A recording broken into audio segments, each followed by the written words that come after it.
Bombo Sports News.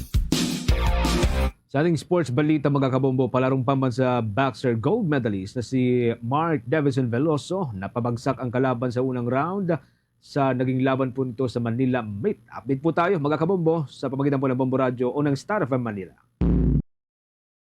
Napabagsak ng palarong pambansa boxer gold medalist na si Mark Davidson Smooth Criminal Veloso ang kanyang kalaban sa unang round pa lamang sa City Meet na ginanap sa Binondo, Manila.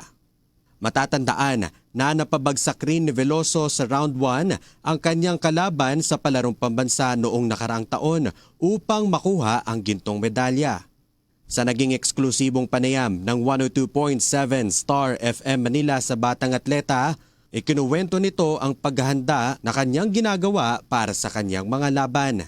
Matinding pag-iensayo po, matinding disiplina, mga training program po na ginagawa ko. Tuloy-tuloy po araw-araw po yun. Ang training po namin, umaga, 4 a.m. po ng maaga, matatapos po kami ng 8 a.m. at magpapahinga po kami ng 11 to 1.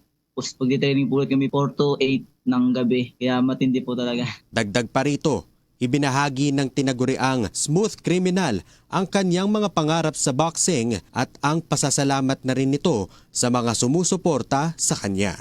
Gusto ko po maging world champion. Kaya po pinili yung boxing kasi pangarap ko po talaga maging world champion. Saka po matulungan ko po yung pamilya ko tsaka yung sarili ko. Makatulong po sa kapwa na mga mahirap. Kasi dalas ko rin po kasi yan.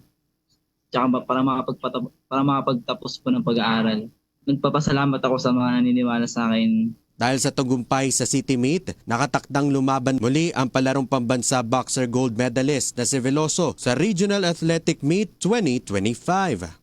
At yan ang balita mula rito sa 102.7 Star FM Manila. Nag-uulat Star DJ German Bolero para sa number 1 and most trusted radio network in the country, Bombo Radio Philippines. Basta Radio.